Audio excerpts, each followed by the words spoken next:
Steve Bignell from Meat and Livestock Australia. Thanks for joining us again on the Flow Network. Thanks for having us, Ricky.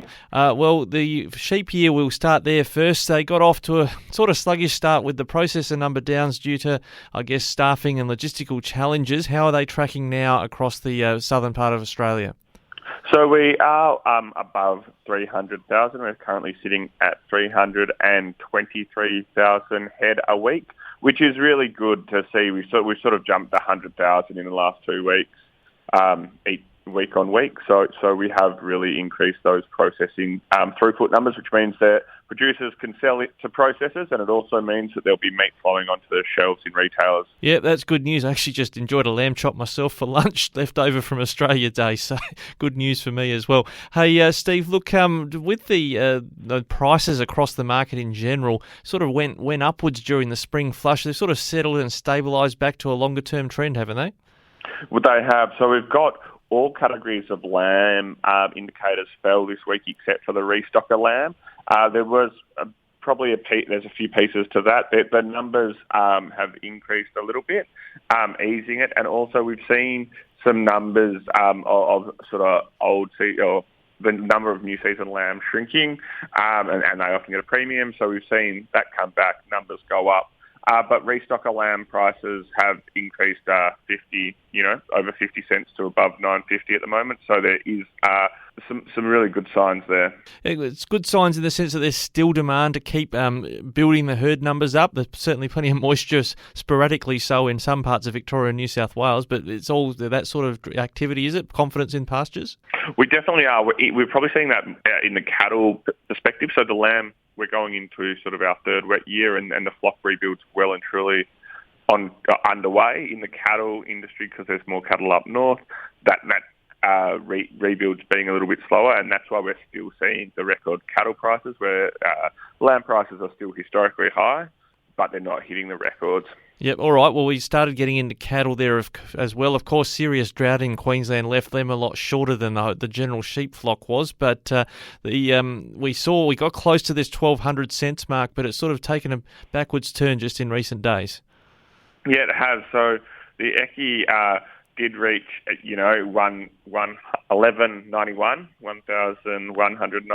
cents on the 24th. But it has fallen back 43 cents, and that's largely out of Roma. There was a smaller yarding and a bit of a dampening in restocker prices. And as we look forward to what the Eki gets to today, the Eastern Young Cattle Indicator, it will be interesting what happens there because Dalby didn't go ahead yesterday. Obviously, it's a Wednesday sale, and the public holiday meant that there were no sales yesterday for Dalby. Right, so that'll sort of carry over possibly into next week in terms of volumes, or are they making that one up? No, so they won't. But in terms of volumes, it'll flush out because the Eki is a 7-day rolling average. Sort of next week we'll start to see the throughput and some of those numbers from Roma and Dalby sort of flow through back into the indicator next week. Yeah, we've spoken a bit on Country Viewpoint about Queensland being a big driver for prices, but still some decent volumes moving through the Wagga front. Yeah, so Wagga is actually looking, this is probably historical, but Wagga, we got the results from our sale yard survey, which is on a financial year basis, and Wagga is still the biggest sale yard in Australia. So from a perspective, Wagga is doing, each year does 113,000 cattle and well over 1.8 million sheep, so it's making up about 11% of the national sheep transactions, so it's a really good benchmark for what's going to happen in the sheep market. Yeah, and just back on the sheep, we're looking at maybe the Narracourt area. You got a similar survey out of there?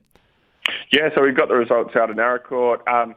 So for the last financial year, Narracourt cattle throughput fell 5%, but for sheep it increased 18%, and there was over 563,000 transactions through Narracourt last year, up from 477 the year before. So Narracourt's making up 49.2% of all sheep transactions through sale yards in the state of SA.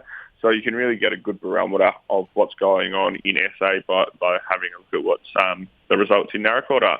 Cool. Well, thank you, Steve. Good to keep that eye on what's happening in the markets as we kick off 2022. Who knows where we'll end up with the beef price by the end of this year. But, thanks for your input from Meat and Livestock Australia. Much appreciated. Anytime, Ricky.